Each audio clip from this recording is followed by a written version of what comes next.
Now more than ever, engineering leaders are being asked to be more transparent with how work is getting done. Every single thing that an engineering team works on needs to benefit the business. And your job as an engineering leader is not to say, well, just trust us, we're in the code all day. Developer experience and developer productivity exists in this very strange area where what is good for your engineers and what is good for your business are the same thing. Because the bottom line is that poor developer experience just cripples innovation. We've really nailed it down to speed, effectiveness, quality, and business impact as the four pillars to kind of put a story together about developer productivity and developer effectiveness. So there's not going to be a single metric. So for speed, that is diffs per engineer. These are like PRs or merge requests or whatever it's called. That's the first one I always talk about because it is the most controversial. I think even a few years ago, I would have said, like, that's a bad idea. Don't do it. It's not about ping pong and beer, which is often, I think, developer experience has quite a marketing problem. Abi has this thing that just like makes me laugh every time. He's like, can you imagine if a new sales leader, like a new CRO comes in and says, well, we're going to measure the impact of our sales organization based on sales rep experience. Like there's just no way that that would ever go over.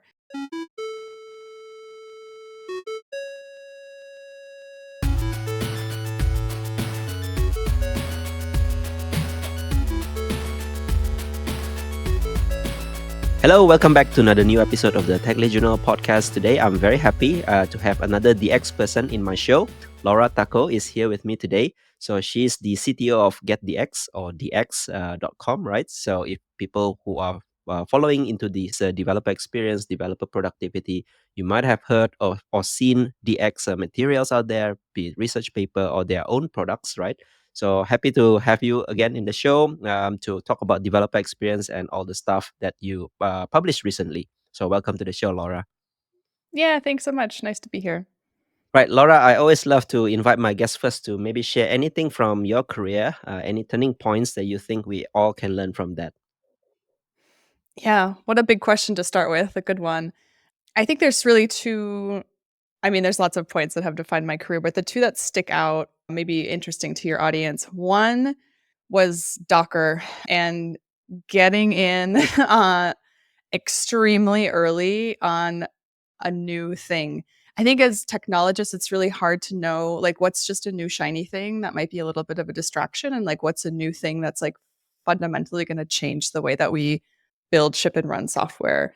Even thinking back to like back in 2013, I'm not sure that I fully understood just how big of a difference Docker would make, but to me, it just felt different than like a new JavaScript framework, for example, not to put down new JavaScript frameworks, but it just like my intuition, which I think a lot of leaders, we are taught not to follow our intuition because we shouldn't act on emotion, we should act on logic. But truly what your intuition is just hundreds of thousands of data points that you've accumulated over your career that allow you to make a judgment about something. So it's not just fully emotion, but working on developer tools for Docker from very, very early on, getting started with it before it was really heard of anywhere was hugely transformative to my career. So I guess one lesson, intuition isn't just emotion. It is data points. So sometimes you have an intuitive feeling about something and you should follow it. It might pay off in a big way.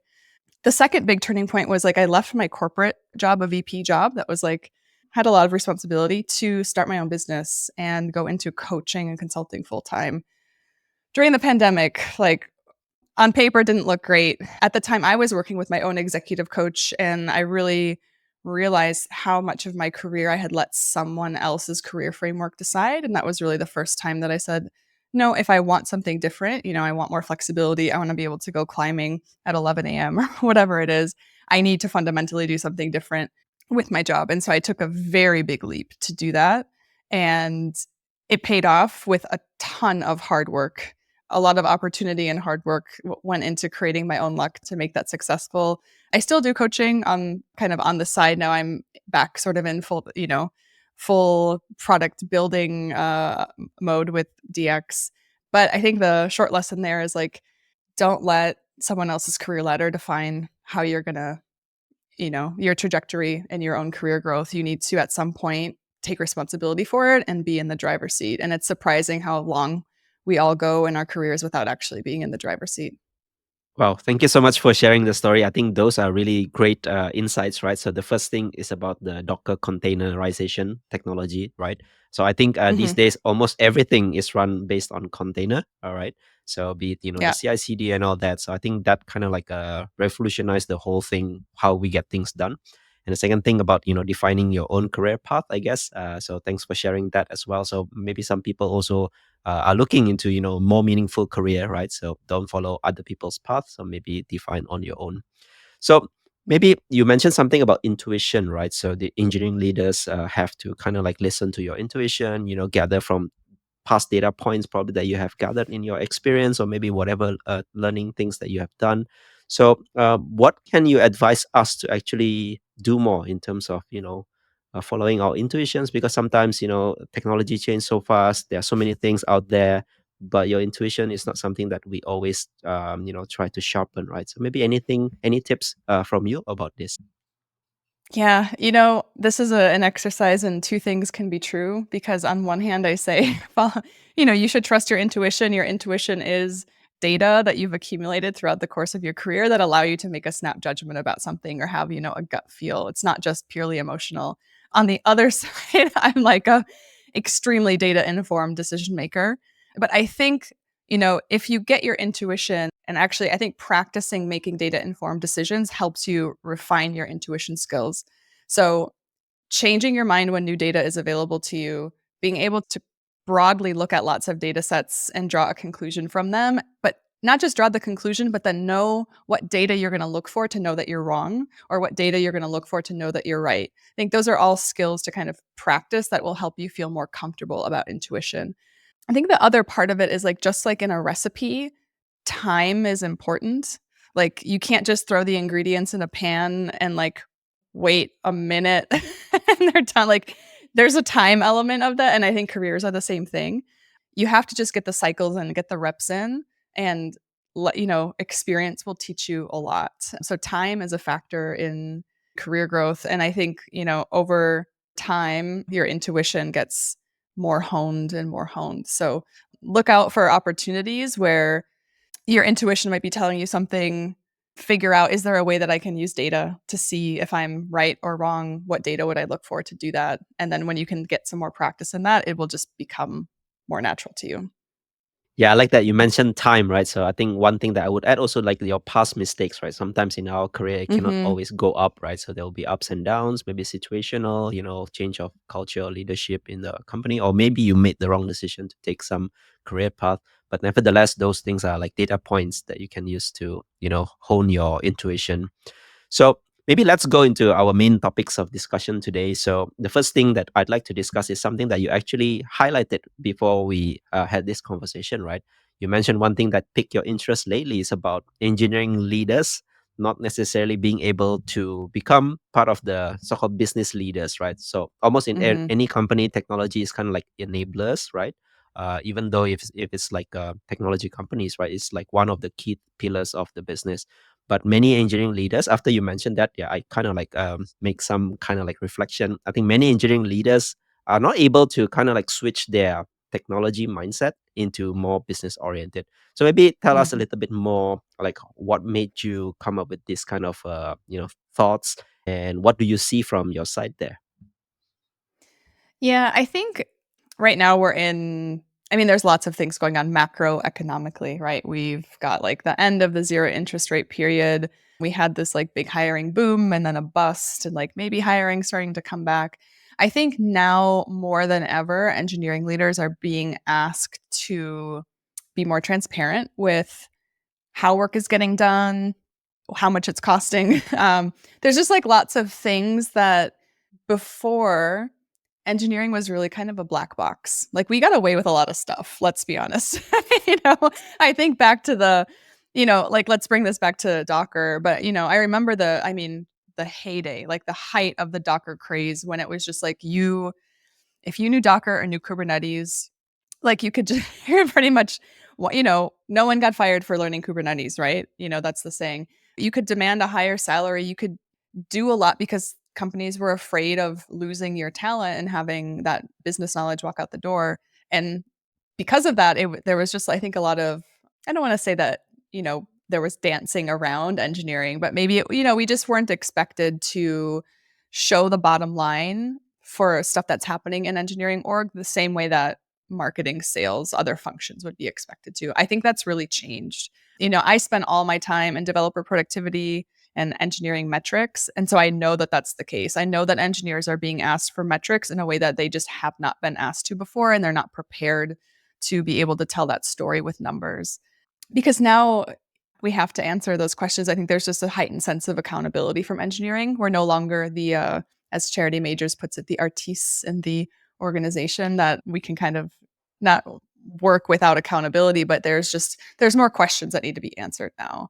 And I think because it hasn't been expected of us, a lot of engineering leaders just haven't had to develop that skill, even on the broad level. But just think about an interaction of engineering wants to do this tech debt project. Product manager says we need to build this new feature. And the conversation in a lot of companies is like, well, engineering says that we need to do tech debt. We're going to do that before we do the feature. I mean, a lot of companies, it's the other way around. But there was never this like, let's actually build out a business case and see what customer impact this tech debt project is going to have. That is something that engineering leaders need to do now in a lot of companies, in a lot of circumstances that we just haven't had to do before. And it's a really missing skill set.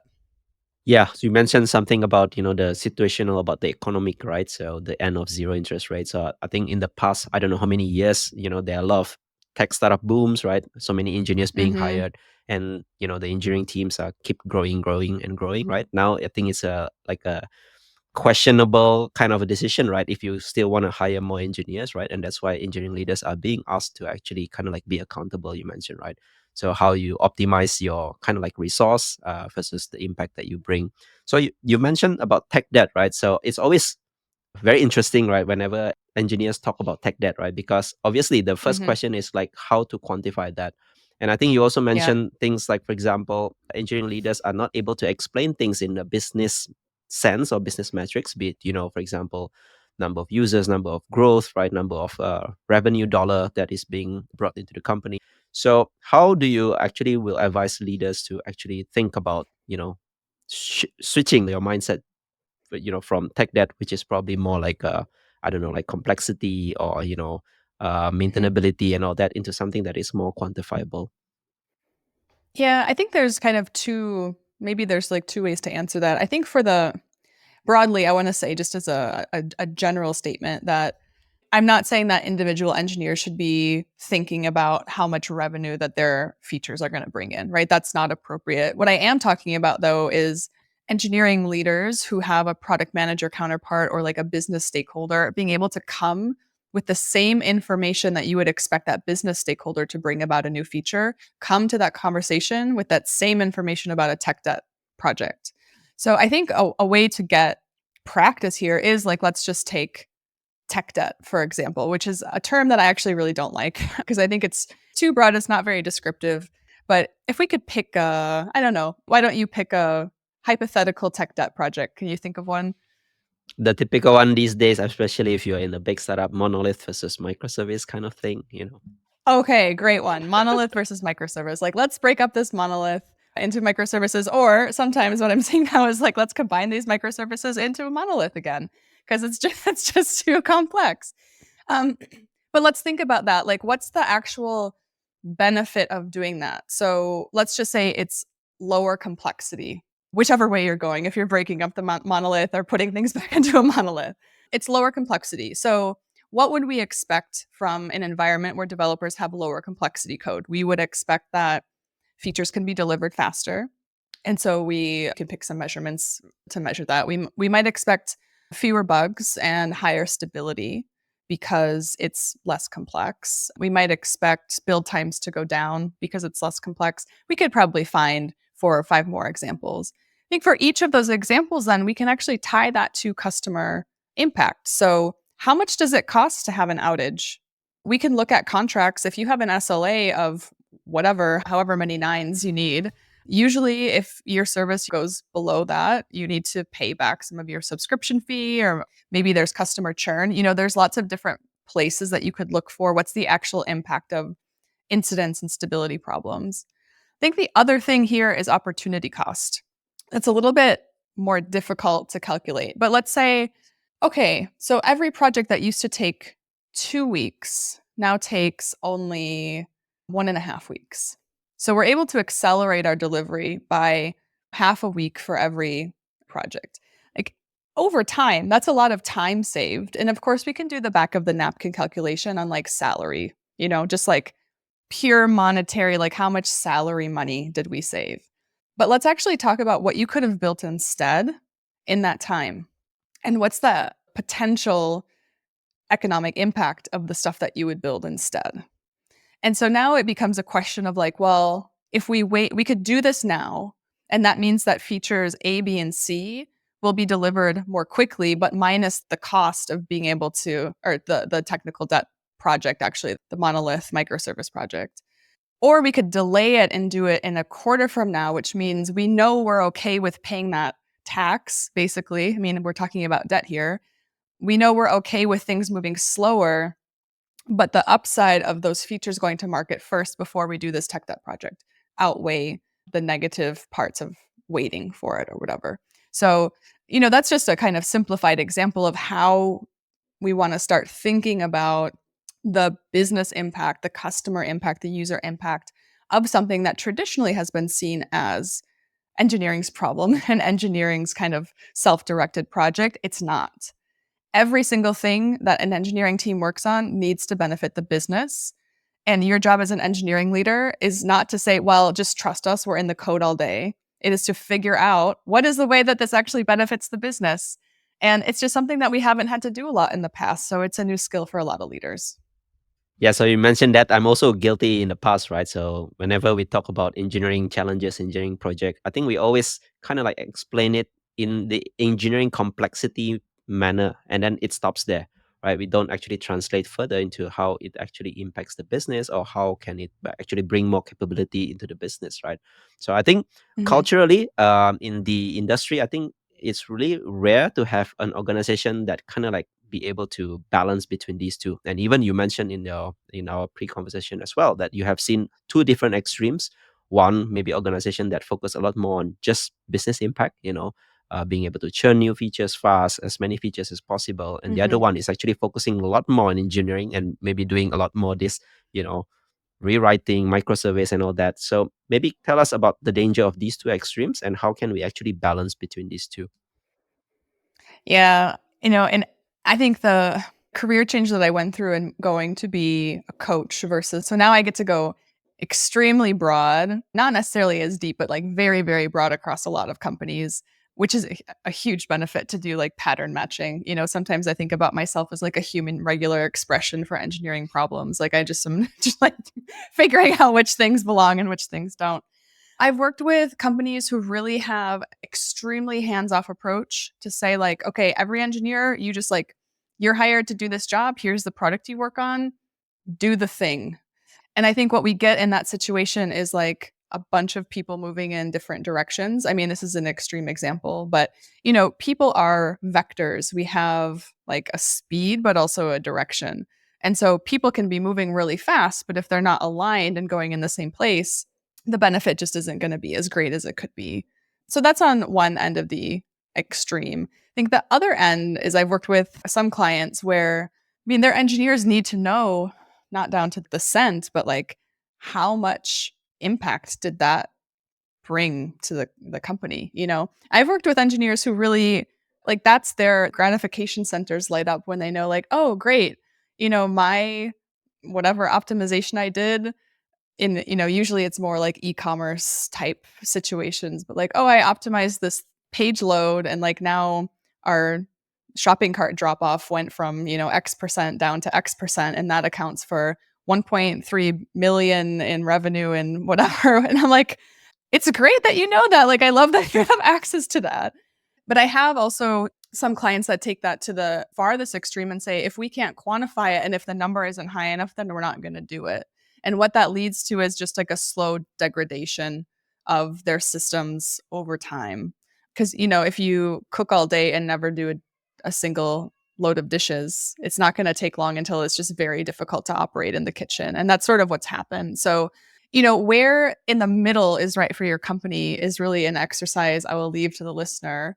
It's got to be somewhere in between the two of those. Like, how can you save space for self directed engineering projects with also, alignment and working toward common goals for the business? How can you have both? Because you definitely can have both. It's just hard to know. Every business context is a little bit different, but you need to find the place in the middle that's right for your team and your company. Yeah, definitely. I think every company has a different situational context or maybe time as well, right? There's a pressure to increase the Mhm. business impact, and there's a time probably that is more relaxed, so you can do more self-directed engineering projects, or maybe equally balanced in any product roadmap. Typically, it's like I don't know, yearly, quarterly, right? You kind of like allocate Mhm. what kind of percentage to work on business-related stuff and also the engineering-related stuff. I think those are definitely good tips, right? So for people don't go to the extreme, right? I think it's always challenging if you just follow one approach versus the others. And I think the other thing that is quite typical these days is about developer productivity and developer experience, right? Mhm. So I remember in the past when I work in a bigger scale up, right? So this is always the bigger question to the engineering leaders, like tell us about what kind of metrics do you want to use for engineering. And I think this is always difficult, especially if we want to bring up the topic. We want to improve our developer experience, but building a business case is always difficult. So tell us, how can we Mhm. actually build a business case for improving developer experience or developer productivity? Yeah, this is one of my favorite questions to answer because I think that developer experience and developer productivity exists in this very strange area where what is good for your engineers and what is good for your business are the same thing. And there's so few opportunities as leaders that we get to like do the right thing. That's, the right thing that like we as engineers also want to do, but like that's also the right thing for the business. Because the bottom line is that poor developer experience just cripples innovation. It makes work and value flow through your company to your users at very slow speed. And reducing friction not just makes engineers more like fulfilled and happy and satisfied with their working environment, it is really good for your customers and for your business as well. And so it makes sense to invest in it because if you don't and your competitors do, there's only one outcome of that situation, which is that you fall behind. And so developer experience is this interesting thing that is sort of like the overlap of the Venn diagram right there. And I think it's such an enjoyable problem space to work in. Very interesting that you mentioned developer experience is something that both business and engineers are incentivized to make it better, right? I think this term is kind of like new in the industry. Maybe I don't know, the past 3 years probably. It's getting hotter and hotter, right, in terms of discussions and Hmm. research papers and all that. And more companies are getting into this space as well, trying to understand what is developer experience, right? Because in so many different culture, different types of companies, experience and productivity can be quantified differently. And I know that you have dealt with this engineering metrics for quite a number of years. So maybe in your Hmm. point of view, right? So what are the good engineering metrics to use these days? Yeah. Well, I can answer that question simply with a new framework actually that Abhinoda and I published along with a collaboration from quite a few other people. So to give a kind of a richer answer, I think I would have said it depends. And my answer would have been it depends for a long time. I've been working in developer tooling for over a decade, always trying to like make things more efficient, make them better, make them faster, make them more stable or whatever. And like how to quantify this and how to bring that to the business has always been kind of an open question. And because every business is so unique, usually the story that we've needed to tell with metrics to make them matter to the business has also been slightly different depending on it. As you said, the last couple years, like developer productivity and developer experience are really like having their moment in the spotlight. There's so many companies that are practicing improving developer experience, like really investing in developer efficiency and effectiveness. So we have just more data to look at, more examples. And from all of those examples, we've really nailed it down to speed, effectiveness, quality, and business impact as the four pillars to kind of put a story together about developer productivity and developer effectiveness. So there's not going to be a single metric. I think that's an important thing also to call out here.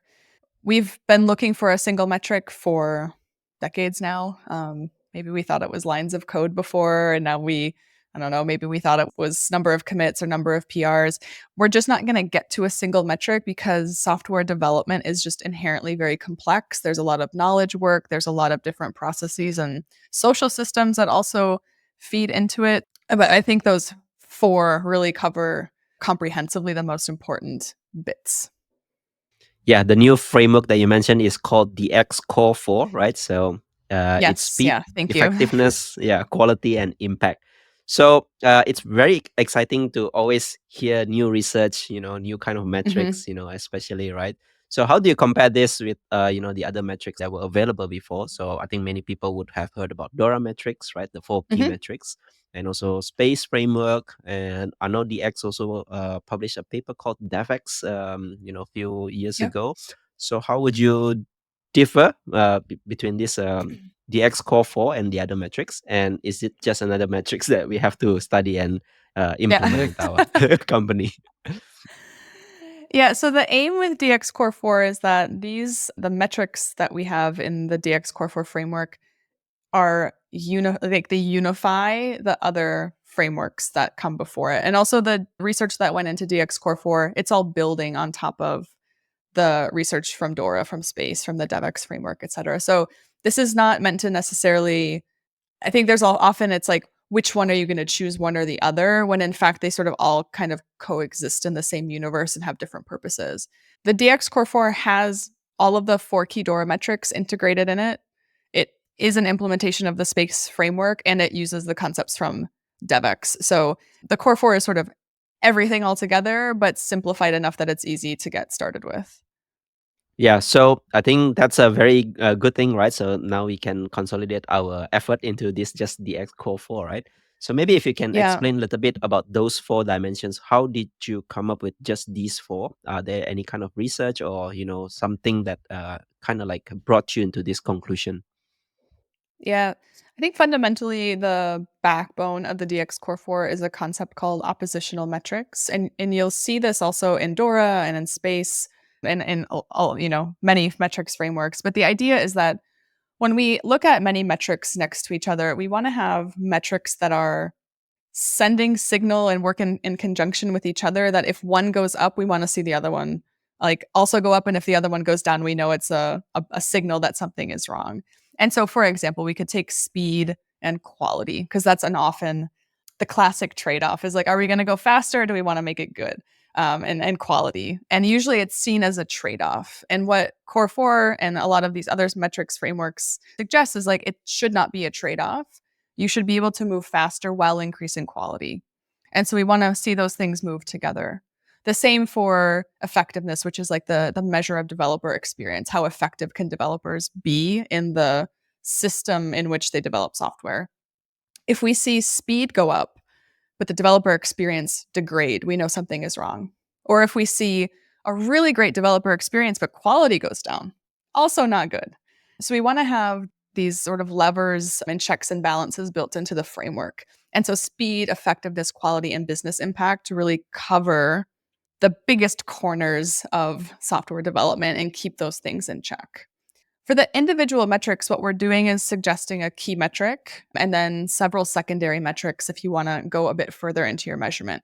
So for speed, that is diffs per engineer. These are like PRs or merge requests or whatever it's called. This is a metric, and it's always, it's the first one. It's the first one in the table. It's the first one I always talk about because it is the most controversial, definitely. I think even a few years ago, I would have said, like, that's a bad idea. Don't do it. But we have seen lots of companies use this metric to provide helpful but limited insight into the health of their software development cycle. One really important thing about this metric of diffs per engineer is that we're not trying to see, oh, how many PRs did Henry close and then how many did Laura close? We're not looking at that. We just want to look at a developer in your organization.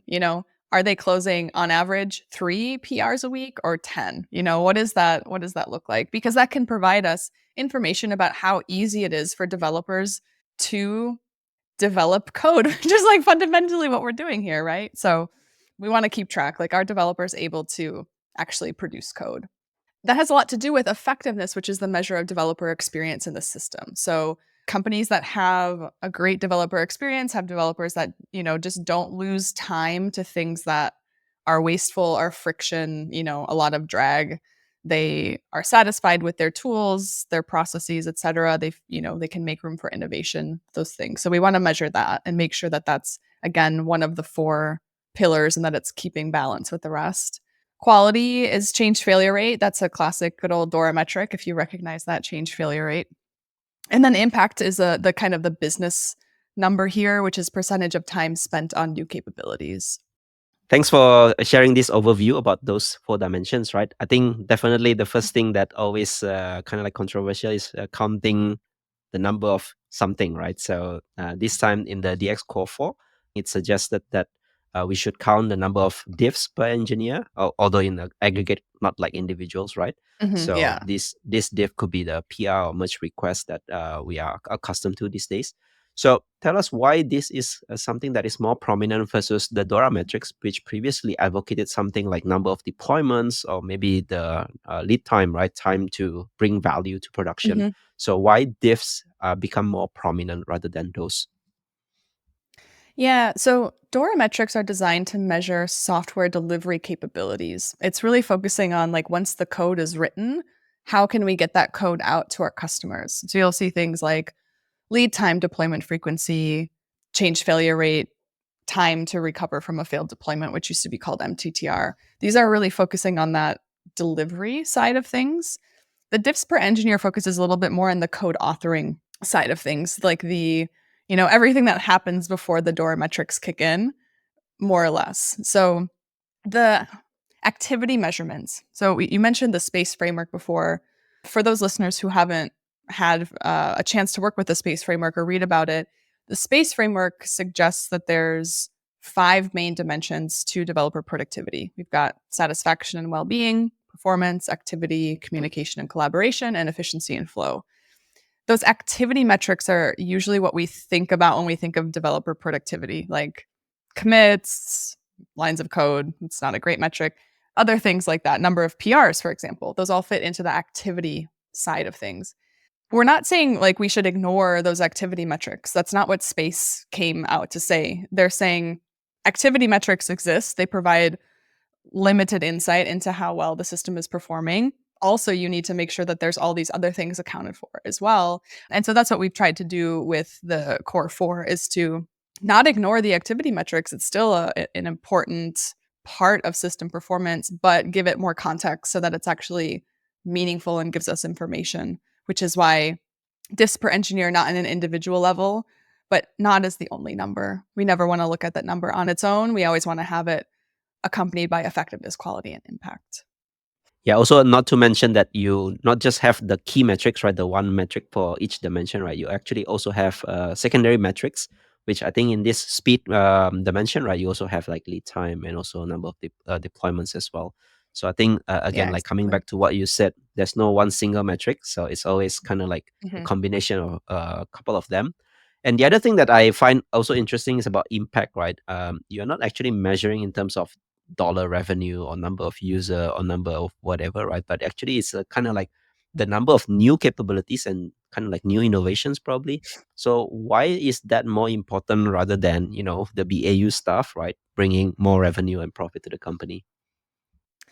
Yeah, part of this is like every business is different. And I guess like when we get into it depends territory, like we are not able to provide outstanding benchmarks about like what is a great business performance for your particular company in terms of like monthly active users or daily active users. That's not really something. But what we can do is look at in general what's the ratio of like what's revenue per engineer, for example. For every dollar of revenue that we get in, how much are we spending on developer salaries? That's something that we can kind of look at standardized and see and compare again, companies or like R&D as percentage of revenue.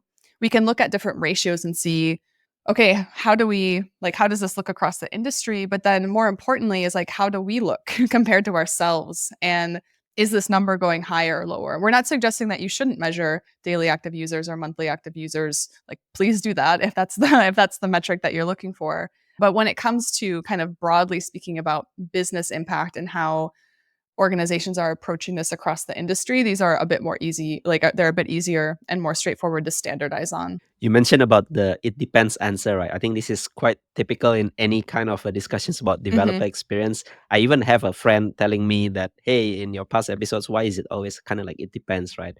So I think it's a more opinionated answer is something that many of us would kind of like appreciate or kind of like want to follow, right? But in this case, the X Core 4, I think it's kind of like a new paradigms. How can we actually start measuring this maybe in our engineering team or engineering organization? Is there some kind of different mechanism that you would suggest? Yeah, so in the DX Core 4, we'll go over the key metrics and secondary metrics, but we also have a third row, I guess, or column, depending on how you're looking at it, in that table, which is about data collection. So I'll get right to my sort of opinionated answer. Everything in here can be collected via a survey.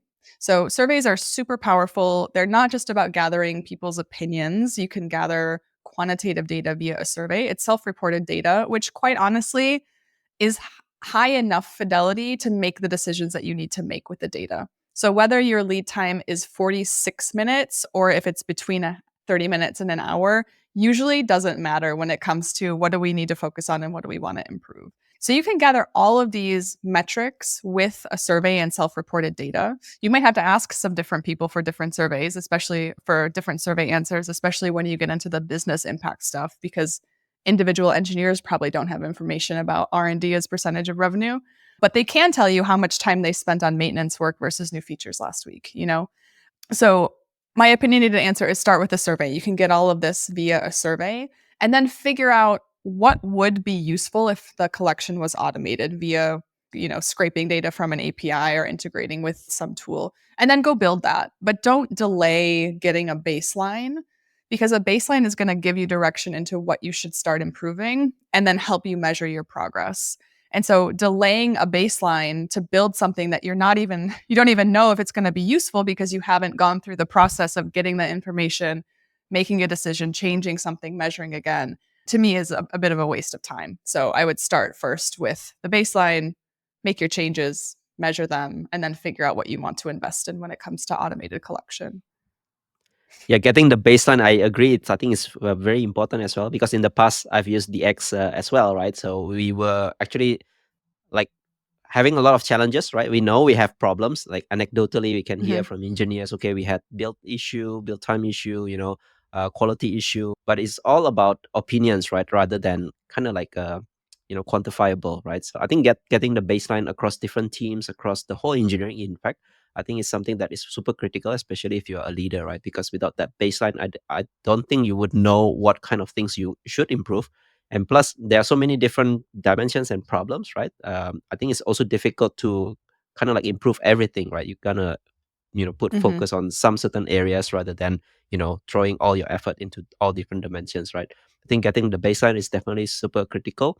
And I think another thing that is one of the dimension that I would like to ask you is about effectiveness, right? So I think in your DX Core 4, right, you mentioned about developer experience index or DXI. Mhm. Maybe this is something new for some of us who haven't heard about it before. Tell us what is this DXI? Yeah, so DXI is a developer experience index. It is a predictive benchmark of developer experience. And all that it is just a mean average of 25 developer experience drivers that you can find online. It's like the DX 25. You can find it on DX's site. What we found over time, now that we have a lot of companies using DX, a lot more data, is that companies that score higher in these DevEx drivers have less time wasted. And so that again, that time waste is not just in terms of like salary and, frustration, but really the main benefit there is like, what would you have built instead? What could you have built instead?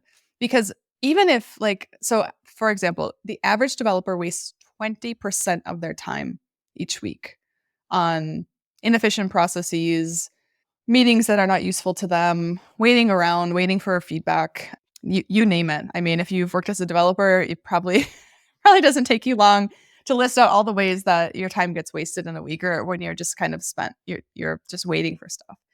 Even taking that down to 19%. I mean, this is like a minuscule, but like, let's give developers back just like a little bit of time every day, or like, don't take them out of their flow a little bit more. It does not take long for that to add up to some huge amount of time, of money, but also opportunity. Like, what else could you build instead? And so that's really what the idea of this developer experience index. Like, it's not about ping pong and beer, which is often, I think, developer experience has like quite a marketing problem. I don't know if we should name it something better, but when Abi has this thing that just like makes me laugh every time. He's like, "Can you imagine if a new salesperson or a new sales leader, like a new CRO, comes in and says, well, we're going to measure the impact of our sales organization based on sales rep experience?" Like, no way. Like, you would no, like, there's just no way that that would ever go over. And so I feel like, when developer leaders, CTOs, VPs, directors, when we talk about developer experience, the perception is a little bit like, oh, these whiny engineers want to play ping pong and drink beer after 3:30 p.m. every day. And like, that's not what this is. This is not a ping pong and beer problem. This is like a crippling this stops innovation, and it's going to cripple your company's ability to innovate if you don't fix it. And so putting it front and center in the core four along with the other things sort of emphasizes like, this isn't just a ping pong and beer. It's truly like a fundamental business problem that needs to be solved. But the DXI, I guess, to go back to your original question, is just a mean average of these developer experience drivers that are correlated with lower time loss, better performance in engineering generally. I think it's very funny when you mentioned that, right? Yeah, I think it speaks true to the situation, right? So why there is a developer experience but not other departments experience? I don't know, like sales experience, operation experience, and things like that. So I think it's very Yeah. important that we kind of put perspective on this, right? I think productivity is kind of like general term, right? To kind of like measure or improve. So another thing that I would like to ask you, since you have published this paper, right? Has it been implemented in maybe some of your customers or maybe other organizations, be it big or small? Is there any kind of impact? So once somebody has, used this framework, new framework, right? Is there any impact into how they improve their developer experience? Yeah, there's quite like hundreds of companies using the DX Core 4 right now. And I think like when you start using it, you shouldn't expect that, okay, now all of a sudden developer experience is going to improve. What it does is it shows you or gives you some models to figure out, where do I want to focus my efforts and where should I prioritize our resources in order to fix problems to see the impact that we want to see. The other thing that DX Core 4 really does for an individual engineering leader is it just gives you better set of vocabulary words, common language to take the problem of developer experience and the problem of developer productivity, quantify it, but also tell a better story so that you can walk into your exec team meeting or whatever meeting that you have to go to and draw a line in between developer experience and innovation capability, for example, in that impact category. I think before, with other metrics like DORA is really great, but it only measures software delivery capabilities. It's not tying it all together and really bringing it back to the business, which is what we've designed Core 4 to do, so that an individual engineering leader, whether you're a manager or a VP or CTO, you can have better conversations about why productivity problems or lack of investment in things like tech debt or whatever it might be, why it's bad for the business, and then specifically when you change something, what are the results that you should expect to see, and then hold yourself accountable to that prediction. Yeah, so when you mentioned about, not expecting sudden, improvement, right? So I remember in the past when I, used to do this as well, right? So after, I don't know, like 2 quarters, we only saw like a mini improvements in some of the numbers, right? So I think some of Mhm. these problems are very complex, especially the socio dynamic aspect. And plus, people change, direction, or maybe the mission of the organizations also change, right? And I think don't forget about that aspect as well. It's not like something you just quantify Mhm. and you put a lot more effort and it will be improved after a while. So I think the other aspect is, how do you actually motivate engineering leaders to actually try bringing business case for improving developer experience? And do you suggest also doing it quarterly, or is it something like a yearly thing, or is there any kind of a best practice that you would suggest us to do? Yeah, I think always, all the time. I think, I don't have a great answer to the cadence part of it, but let's take maybe a bigger picture answer, which is like, who are your enemies and who are your allies? So I know we're going to talk about like my tech leadership wisdom at the end of this episode, but like, adjacent to that answer is like, there's always going to be someone who benefits from an inefficient system. Doesn't matter how bad something is, there's always going to be a group or an individual that's going to benefit from it. And so you really need to figure out like, why is the system like, why do we tolerate developer experience as it is? Or like, why do we tolerate poor productivity or like bad tooling? Like, who is it benefiting? Is it benefiting us because we don't like change and it's just easier to not change than to go through the discomfort of having to change? Why is that? But try to figure out like what are the organizational factors that are keeping the status quo in place. So that's like your enemies kind of category. There's also your allies, and those are like your co-conspirators, people who are going to, just as fired up about developer productivity and about developer experience as you are. That might be another engineering manager or leader. It's really great if it can be like a product manager or someone from a cross-functional function or a senior individual contributor, like staff level, principal level. Like those are really great allies to have. Because then instead of it being you going to your VP or your CTO and saying, hey, we want to do X, it's like a bunch of you. And there is strength in numbers. There is strength in numbers. I would also look for the person at your organization who's going to sponsor this. So, like an exec who is going to pave a path for you. You might need more budget, you might need resources or headcount. You're also going to need sort of like a mandate to be able to get everyone on board with these types of projects being on the roadmap, so to speak. And so, who's going to sponsor you? And then concretely, what are, if you do establish this sort of like working group, like what are you really responsible for? What are your KPIs, so to speak? And that's really where the core four comes in, which is like, how do you measure the impact of what you're going to do? So that's where I would encourage if an engineering leader is like interested in pursuing this is like first figure out like like your tactics on the ground. Like who are you working with? What are the factors working against you? What are those objections? Who is an executive sponsor that you can, bring this up to and try to kind of make a plan and then pitch it that way and then take it from there. Very interesting advice you have there. Figure out your allies and kind of like your detractors, right? So the one who benefited Yeah. from the inefficiencies or maybe status quo, right? Sometimes we don't like changes, especially if it's too drastic.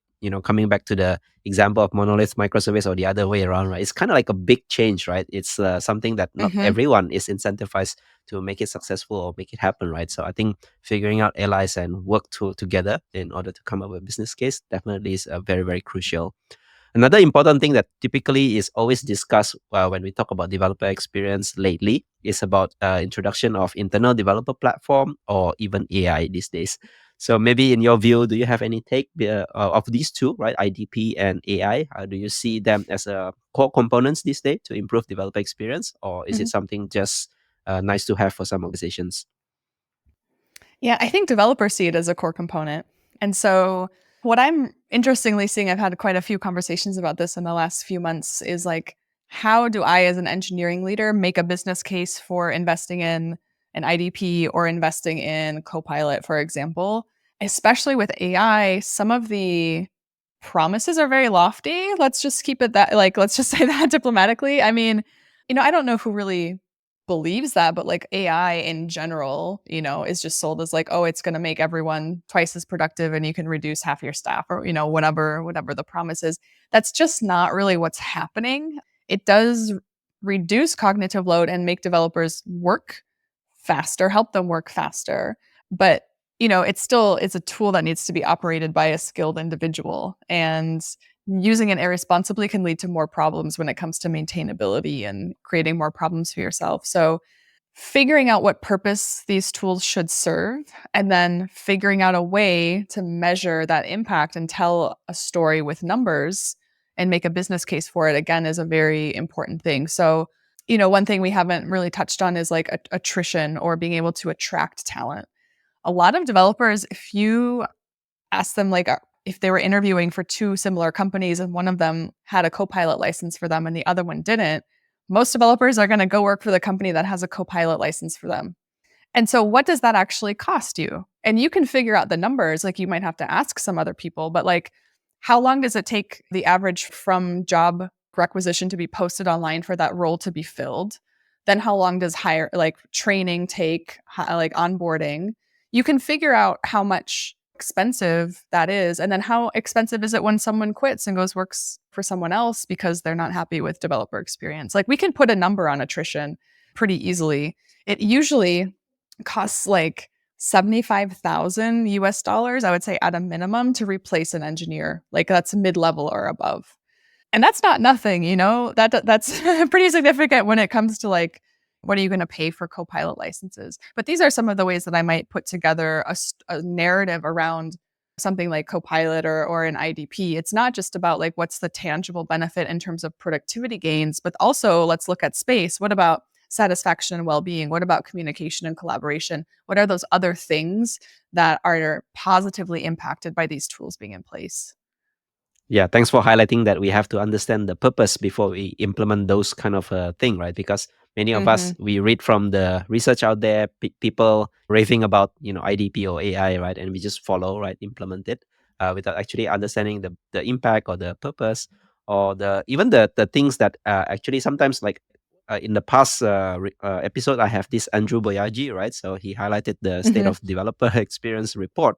So he highlighted that leaders are just following maybe the trends, right, implement AI and thought by doing that they actually can improve developers, but developers thought differently. They just find like Mhm. maybe a few percentage improvement, but it doesn't really actually necessarily improve the whole developer experience. So understanding the true purpose behind implementing those, I think definitely is a key. So we discuss a lot of things. Maybe is there anything that unintuitively you figure it out, but many people are not aware of in terms of developer experience? Is there something that you want to highlight so for us who may not have heard before in the industry or in the research these days? Mm, I think that maybe the most surprising thing is that your teams just they know where the problems are. They work in these tools all the time, and I don't care what metrics framework it is, like if it's the TX Core 4 or DORA or any combination of metrics aligned to the space categories, do not expect that capturing workflow data and looking at GitHub data, Jira, GitLab, whatever, is going to point you to some like unknown about developer productivity that like suddenly now that I have all this data about commits and story points and number of PRs and how work is flowing through the system, I'm going to be able to find this magic bottleneck that I'll be able to fix and like unlock productivity for my team. I have never seen that happen. I have worked with literally thousands of engineering leaders at this point. I have never come across a single case where engineering team, let's just say, has discovered something new based on workflow data. Or quite honestly, even like survey data. The thing is like your team is in these tools, they're in the tools all day long. They know where the problems are.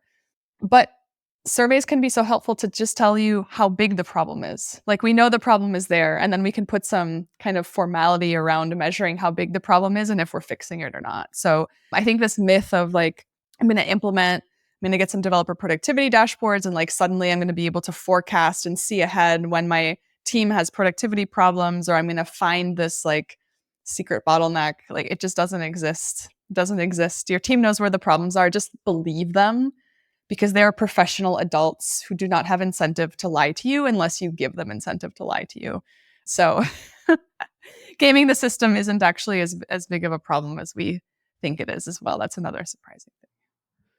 Wow, I think thanks for highlighting that, right? So I laugh when you explain all that because yeah, I think many people try to automate, getting the workflow data, getting metrics out of the box, right? Only to find that if you ask maybe the engineers or the teams, right, you could get the signals faster rather than spending all the Mhm. effort to actually come up with the dashboard, maybe. And in the end, you kind of like know that's the like the problem exists from some people who may have shared it with you, so you don't need to actually spend a lot of effort. So, Laura, it's been a Yeah. pleasant conversation. So, I think we all learned a lot about improving developer experience.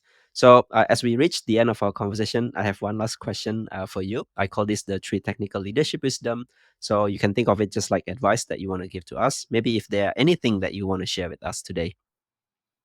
Yeah. I have so many things. I'll try to keep it to 3. On the topic of metrics, I think the saying that like all systems are wrong and some are useful is really important.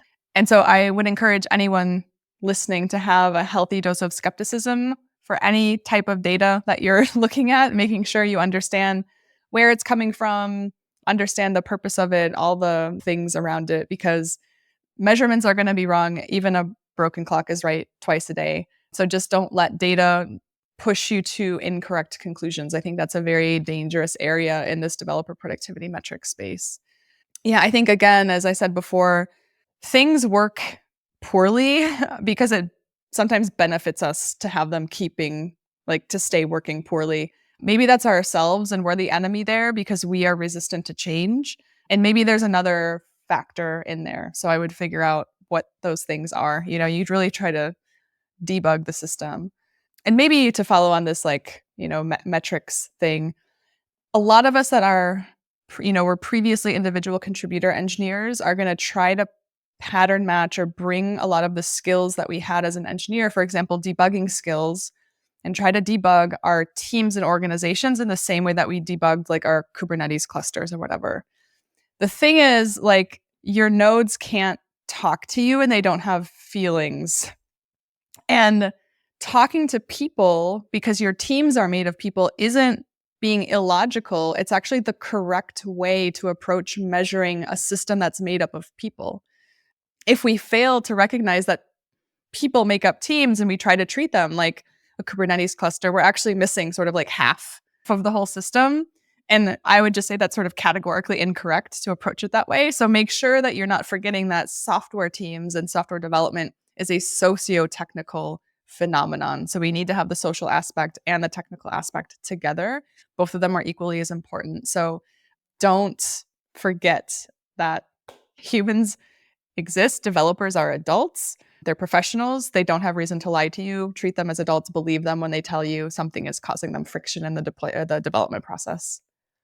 Wow, that's really beautiful. I don't know why when you explain that, right? I always come back to this phrase, pet versus cattle thing, right? So I think for Mm-hmm. engineers, we try to make everything kind of like uniform with Beat container, Kubernetes cluster, right? And we treat everything like a cattle, right? But actually, all Yep. individuals are different, right? We have our own needs, our own challenges, right? And don't forget about the people aspect. So I think that's really beautiful. Yeah. So, Laura, if people want to follow you or maybe discuss with you further about some of these topics, is there a place where they can find you online? Yeah, go to laurataco.com. That is where you'll find more about me, my blog. I do have a course on developer productivity metrics. I'm going to be running it more frequently, so you can check that out as well. And you can find me on LinkedIn. Just search for Laura Taco. I think I'm the only one. Right, I'll put that all in the show notes. Thank you so much for your time, Laura. I think we all can learn a lot about developer experience from you today. So thank you so much for sharing. Wonderful. Thanks for the lovely conversation.